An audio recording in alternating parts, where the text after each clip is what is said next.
A trail of bones led them in a perfect spiral. It started just past the clearing where we'd set up camp. At first, I thought they were remnants of some careless hunter's small, chalk-white fragments, almost hidden beneath the thick carpet of needles. But as I followed the curve, the spiral's precision became undeniable. Every femur, every rib, was laid with meticulous care, each radiating outward like spokes on a wheel. The forest had fallen into a quiet so unnatural it pressed against the ears. Even the wind seemed hesitant to move, brushing against the pines in slow, measured swishes. Birds, insects, any hint of life, they were absent, as if the woods themselves had held their breath. Emily followed me reluctantly. She had that tight-lipped expression I recognized when fear and disbelief warred for dominance. "This doesn't make any sense," she whispered, breath fogging in the cold night air. "Bones don't just arrange themselves." I didn't answer. I tried not to notice the sound behind us, the soft scrape of dry bone against dirt that didn't match our footsteps. At first, I blamed it on the breeze or the forest floor settling, but it persisted, always just behind us, always too rhythmic to be random. We circled deeper, the spiral tightening as it wound toward a pit of shadows that swallowed what little light our lantern offered. The glow flickered erratically, casting long, twitching silhouettes across the trees. I felt it then, the gaze, subtle but insistent, brushing across the back of my neck. Something was observing us, but when I turned, there was nothing. Only the trees, ancient and impossibly still. The bones themselves were dry and brittle, yet strangely warm. I ran my gloved fingers along a humerus and felt a pulse, faint and irregular, like it remembered life. Emily recoiled sharply. "I don't like this," she said. Her voice was tight, almost breaking. "We shouldn't be here." I wanted to agree. Logic screamed to leave, to retreat to the tents, but another impulse, a cold, magnetic curiosity, drew me onward. The spiral's center seemed to hum, a vibration beneath my boots, subtle but unmistakable. As we approached the innermost ring, the forest's geometry betrayed itself. Trees leaned inward at impossible angles, their trunks twisting unnaturally toward the spiral's core. The path curved in ways it shouldn't, and the air grew heavier with each step, tasting metallic and stale. Shadows pooled unnaturally, thickening in corners that defied light, pressing against the edges of vision. A shape emerged from the darkness. At first, I thought it was another camper, but it wasn't human. Tall, slender, its limbs bent at fluid, wrong angles like living branches. His head tilted unnaturally, as if listening, studying. The bone trail led directly to it, as though it had arranged them to summon attention, or to warn intruders. Emily grabbed my arm. "We need to go," she said, whisper frantic, but the spiral's pull rooted me. Something about its symmetry was hypnotic, impossible to resist. I realized then that the spiral wasn't just a path, it was a trap, a ritual geometry designed to draw us in, to make us part of whatever this forest demanded. The figure shifted. It moved without sound, yet the forest reacted. Needles fell like rain, shadows deepened, and the temperature dropped sharply, ice threading through my veins. The air vibrated with a low resonance, felt in the chest rather than heard. The spiral seemed alive, expanding and contracting, guiding us, testing us. Emily screamed as a cluster of smaller bones rolled toward her, spinning like they had intent. They stopped at her feet, forming miniature spirals of their own. She kicked, but they returned, obedient to some unseen force. Panic spilled into the night, echoing off trees that leaned closer to listen. I forced my gaze to the center again. The figure's face, or what should have been a face, was featureless, pale, smooth like bleached bone. Yet I felt eyes there, calculating, patient. A voice, silent yet unmistakable, vibrated through the spiral. It was ancient, hungry, demanding recognition. Emily tugged at me. "I'm not kidding. We leave. Now." Her desperation was contagious. I staggered back, finally breaking the spiral's hold. But the forest wasn't done. The ground beneath our feet shifted subtly, as though the trees themselves breathed, corralling us toward the center. The spiral's edges twisted at the corners of my vision, impossible geometry mocking our escape. We ran. Branches clawed at our faces, needles pricked through clothing, and the spiral chased us, snapping and curling with a life of its own. When we burst into our clearing, the campsite seemed normal at first glance. Tents stood, the fire pit cold, untouched, but the silence remained, suffocating, and the air tasted of iron. I looked back. There, at the tree line, the spiral of bones waited. Perfect, complete, and in its center the figure watched, motionless yet aware, its arms extended slowly, beckoning us for another walk through its geometry. Emily didn't speak. We packed silently, hands shaking, glancing at the woods with shared dread. When the last light of the fire faded, I thought I saw the spiral grow, twisting and reforming in darkness, more intricate than before, waiting for the next curiosity, the next trespasser. Even now, I can't shake the image.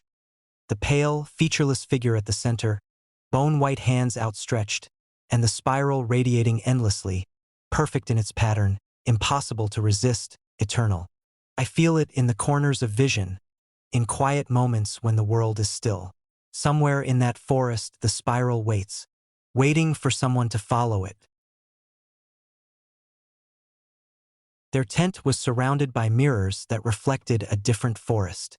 Eli first noticed them in the half-light after dusk, when the edges of the woods had bled into shadow. He thought they were old signs, perhaps remnants of some hunter's camp. Rectangular frames leaning against the mossy trunks, angled just enough to catch the fading amber of sunset. But the reflections made no sense. In each pane, the forest was unfamiliar. Twisted trunks coiled like knotted rope, leaves glimmered with a wet, metallic sheen, and the undergrowth pulsed with faint bioluminescence that didn't exist in the surrounding trees. The air in the mirrored forest seemed thicker, vibrating, as if waiting. Eli's chest tightened. "Are these mirrors?" Lena's voice was low, a rasp swallowed by the unnatural quiet. She pointed at one leaning against a nearby birch. Her reflection should have been there, but instead, a version of her crouched beside the mirrored tree, head tilted too far back, eyes glinting. Eli swallowed. Maybe someone's messing with us. But the forest made no sound, not even the wind that had stirred an hour ago. Only the faint shimmer of mirrored leaves moved, almost like breathing. They tried to pack up, to leave, but the mirrors seemed to shift positions subtly when unobserved. Each time they blinked, the mirrored forest's angles were slightly off. Paths that should have led to the creek curved back into themselves. Tree trunks aligned in impossible geometries. Eli felt the slow, maddening tug of something watching, always at the periphery of sight. That night, the wind died completely, leaving a silence so complete it pressed against their eardrums. Inside the tent, the mirrored edges glimmered faintly in the moonlight. Lena's gaze kept darting to the panels. I think it's following us," she whispered. Her reflection leaned closer, lips unmoving, lips that weren't quite hers. Eli tried to laugh it off. "It's just a trick of the light. Someone—" But he stopped mid-sentence. His own mirrored figure stepped forward, though his body was pressed back against the tent wall.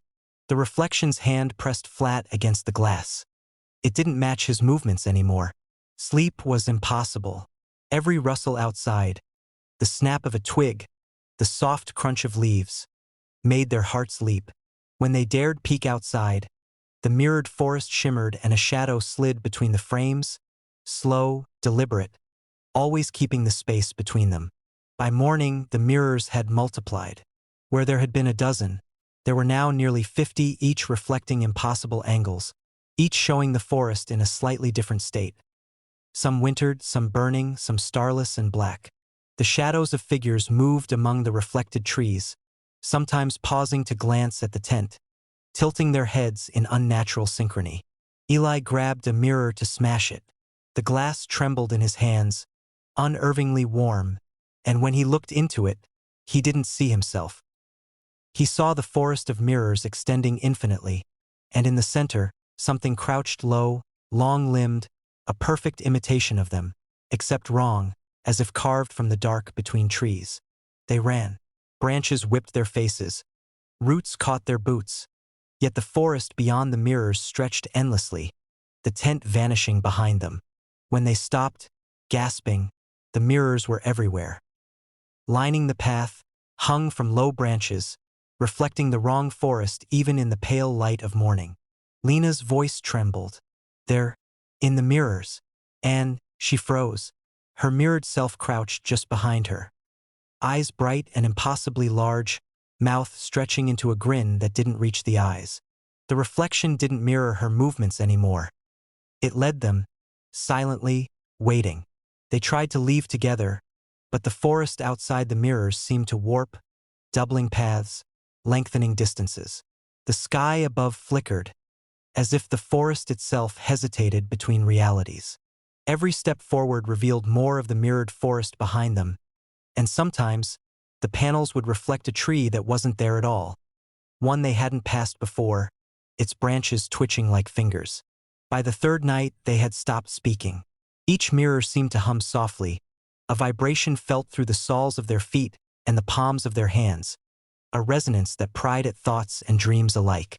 They could hear each other breathing, but never truly together, always separated by the subtle, impossible geometry of the forest. Eli glimpsed it first, a figure emerging from the reflection, moving just outside the mirrored surfaces, a perfect imitation of Lena, swaying as though the mirrored forest breathed life into it. His gut tightened as he realized the figure was waiting for him. He tried to scream, but the sound dissolved into the forest's stillness. The mirrors pulsed with each heartbeat. Shadows stretched long and thin across the reflected soil. The reflection figures inched closer, precise, patient, their faces frozen in grins too wide, eyes too alert. When he touched the glass, the mirrored forest shivered, and a hand like his own pressed from the other side. Lena's hand met it, but not her hand. Something else was there. Panic seized them. They tore the tent down, dragging it through the moss and fallen leaves, hoping the forest's logic might break if they moved fast enough. But the mirrors followed, sliding over rocks and roots as if gravity had no hold. Every broken tree trunk became another frame, every shadowed hollow a portal. As dawn bled pale and watery through the real trees, Eli and Lena found themselves surrounded by the mirrors once again. The mirrored forest had grown to surround them completely. Their reflections crouched, knee-deep in bioluminescent ferns, waiting.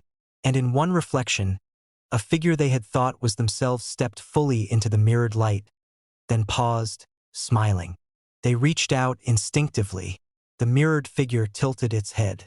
It moved in a slow, deliberate ripple, as though the very space between them had been made fluid.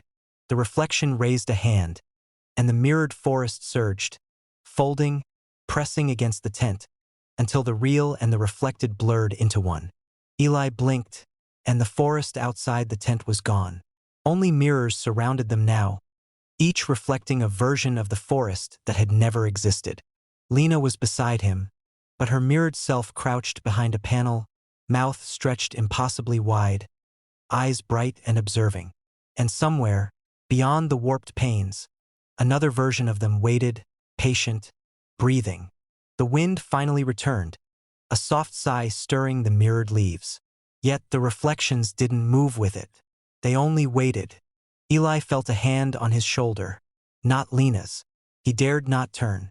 Outside the tent, the mirrored forest pulsed with an impossible light, and he understood with a cold certainty that some forests were not meant to be left at all.